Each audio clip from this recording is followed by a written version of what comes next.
Okay, so let's have a stack cylinder problems. Okay, so we have this situation. Three identical smooth cylindrical are stacked in a rigid bin as shown. Each cylinder has a diameter of 0.5 meters and weighs 440 newtons. So we need to calculate the reaction at A here, at this point, at D, at F, this one, at E, this point, and at C, dito. Okay, so first we need to calculate the reaction at A. So first we have this weight, and the weight is 440 newtons. So let's call that W na lang. Okay, now if we want to calculate the A dito, so i-isolate natin to, yung cylinder 1 dito sa itaas. Okay, yan yung technique para makuha yung mga reaction in between surfaces dito. Okay, now take note, if we do the free body diagram, balik ko, this one, that is smooth cylinder, meaning walang friction. So yung reaction natin dito is just normal at this cylinder, that one. At B, ito yung reaction niya, yun. Ito yung D, ito yung E, ito yung F. Okay, this is the free body diagram considering the whole system. Okay, may kaibahan kasi yun pag we isolate na yung every cylinders natin dito. Parang kumbaga framings ba? Okay, so frame, we can do the free body diagram considering the whole system. And we can also the free body diagram for each member. O dito rin, we can draw the free body diagram for whole system, and we can draw the free body diagram for each system. Okay, so now if we want to calculate the A, we need to obtain this. Okay, take note that the reaction at a circular cylinder will be directly towards its center, always yan, because that is ito yung ibig sabihin ng normal force, diba? If normal force dyan at this point or at this plane dito, that will be 90 degrees towards the center. Okay, ito yung tatandaan natin, na if circular object yung kino-consider natin, yung reaction dyan will be directly towards the center kung walang friction. Okay, so we need to account this line. Ito yung magiging normal reaction ng A. So hindi ko na lang i-isolate dito, ha. I will draw a line of action na lang.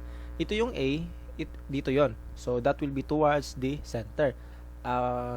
By action reaction, that will be towards the center ng cylinder 2 natin. Now, of course, the same rin dito. Ito yung reaction at C, that will be towards the center. Ito yung reaction ng B, that will be towards the center dito. Action, reaction lang. Okay? Now, we need to calculate the A for number 1. So, let's focus on these forces dito, force diagram. Now, as you can see, these three forces, W, yung A, and yung B, will act or will meet at this point. Mag-meet sila ng 1 point. So, may hint na tayo ano yung technique natin dito. That will be parang method of joints pa rin, diba? Sa truss, the same. Ito naman talaga yung pinaka what do we call this? Yung pinaka principle, kumbaga, yung concurrent forces. Okay? So, ito yon, nagmi-meet sila. Now, if we'll do that, dapat alam natin yung angle of inclination ng A. Ito. So, how can we calculate this angle of inclination? Okay, so take note, if calculating angles, we need to know distances. Okay? So, the only distances we have here is this 0.65, the width of the bin, and also the diameter of these cylinders natin. Okay, so take note that if we are to consider this right triangle here, okay, we can calculate the angle of inclination dyan. Now, all we need to calculate or to know is this distance dito up to this point, or basta any of the, at least 2 distances lang ng triangle dito, malalaman natin. So, we can calculate already the angle of inclination. So, ang pinakauna nating malalaman, of course, ito, from this point up to that point. take note that this is the diameter, we have 0.5. So this one is half, that is the radius. And of course, this is also the radius, meaning this hypotenuse of this right triangle is the diameter of the cylinder. Now, ano pa yung isang distances na makukuha natin agad? That will be this one. Paano? Take note that we have this 0.65. Okay? Now, that will be 0.65 minus the radius here. Okay? Minus also the radius here. Ito yung distance ng maliit na dimension dito. Okay? Since we have already known two dimensions, we can calculate the angle of inclination dyan. I-isolate ko lang, ha? Okay? So, as I have said kanina, this should be the diameter of the cylinder. And let's call this theta na lang. Okay? Ito is the diameter, that is 0.5. And this one is just 0.65 minus, again, the radius and the radius. Or simply, that is 0.65 minus the diameter, or that is 0.15 meters. Okay, now as you can see, if we have these two dimensions, by cosine of theta is equals to the adjacent 0.15 over the hypotenuse. So we can calculate the angle of theta, 72.54 degrees. Okay, now let's calculate na lang muna this dimension, other dimension. Magagamit natin ito mamaya. Okay, that is 0.477. Okay, so you can calculate, you can do na this, ha? Madali na lang ito by Pythagorean theorem. Okay, now after this, okay, let's focus on this cylinder dito sa taas. Okay, now how can we solve that? Okay, so we can do this by force triangle. Okay, look at this. This is W, 440 newtons, and yung B natin is horizontal. So that will be, diba, that is head to tail. That will be the head of this W to tail of this B.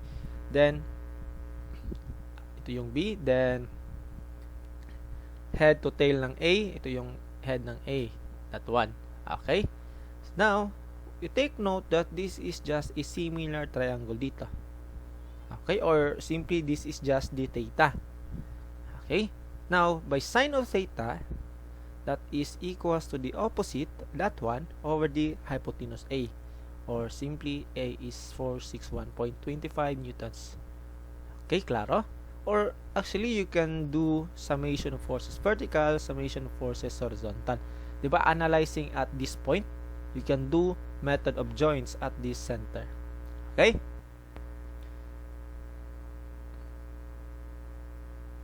Then, let's calculate the B na lang muna dito.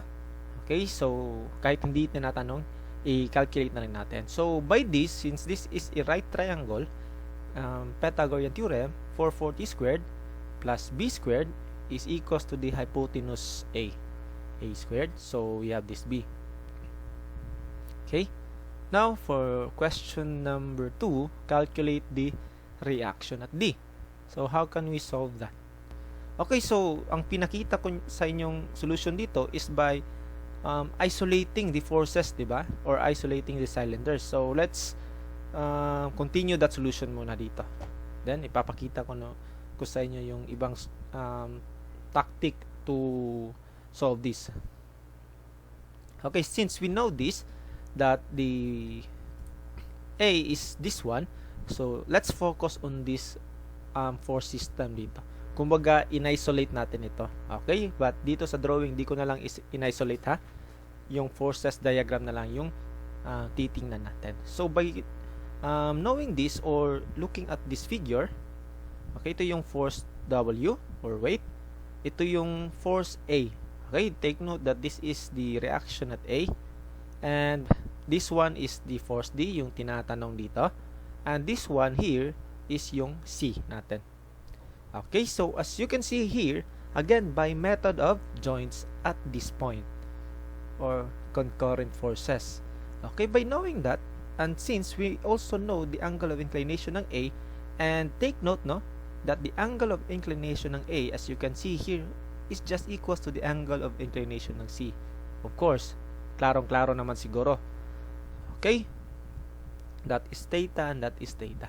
by summation of forces horizontal or vertical, kahit ano yung unahin natin, the same lang.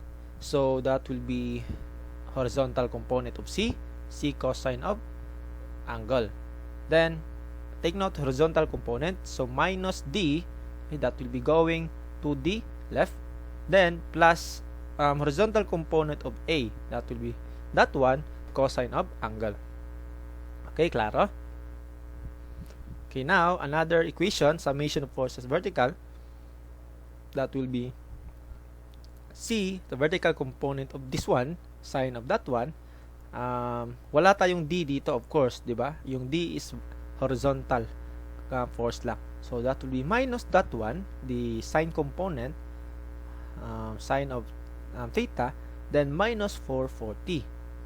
Now, as you can see, we can calculate our C dito directly. Then, substitute that to our D, then makuha na natin yung D. Okay? Or, we can do directly two equations, two unknowns, para simultaneously makuha natin yung C at D. Okay? It's up to you. So, I think you can solve this already na using these equations. Okay? Hindi tayo aabot sa 5th year if hindi natin to mas-solve, di ba? Okay, so we have C here by using this equation, then i-substitute natin yan doon, ay yung D ang makukuha. Ito yung answer. Okay, actually ito yung part 5, no, na hinahanap dito, nakuha pa natin una, and ito yung D. Now, this technique is by isolating yung member. But actually, we can do another solution dito. Okay, look at this. Yung hindi na natin to i-isolate dito. Again, ipapakita ko lang sa inyo yung ibang solution, but it's up to you. Ano yung mas komportable ka. Okay?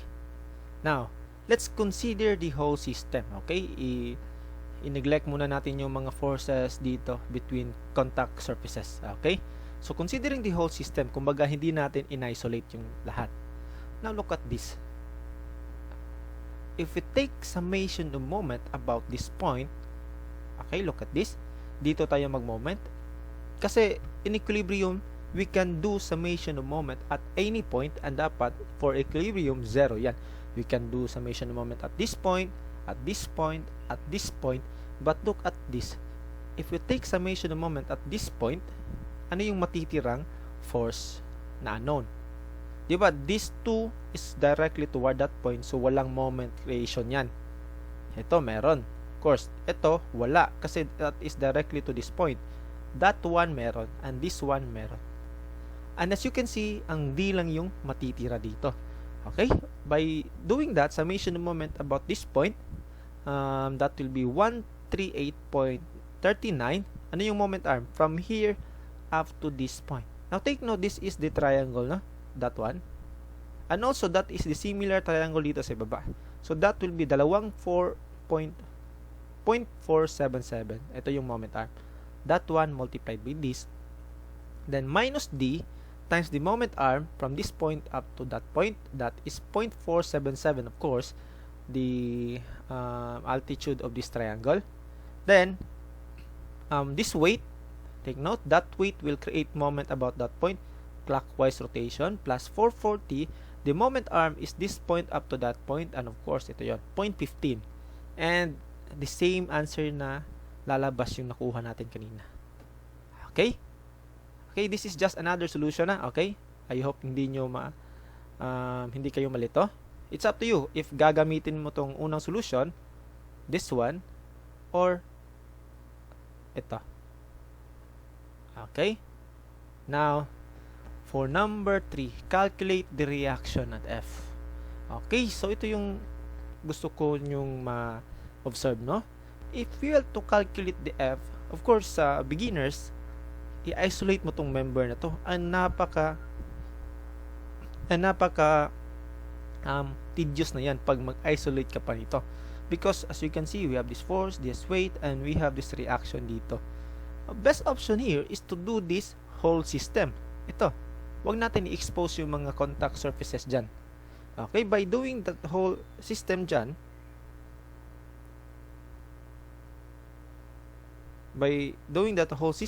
as you can see, by summation of forces vertical, this F is just this W, W and W, or just simply F minus 440 minus 440 minus 440 equals 0, or that is the force in F. Okay, klaro? So, again, you can do this by isolating this member or this cylinder. But napakahaba ng solution dyan. Okay? So, you may try that para ma-prove nyo. Okay? Now, reaction at E. This one. Okay, so how can we calculate that? Again, you can do isolating this, but best option here is, okay, pakita na lang natin, i-isolate natin para ma-prove talaga. Okay, by summation of forces horizontal, that should be 0, that will be E, hindi ko pala in-isolate. Considering this whole system pala. Okay, look at this. Considering that whole system, that will be E plus 138.39 minus 415.18. Okay, I considered here the whole system. And again, pwede natin itong i-isolate, but napaka-tedious na. And that is the same, and that is the answer. Okay? Yung part 5, actually, we solved this already kanina, no? Pinakita na natin. Maybe I prepared here. Okay, pinakita ko rin. I prepared here na kukunin natin yung C in this one. I know, wala pala.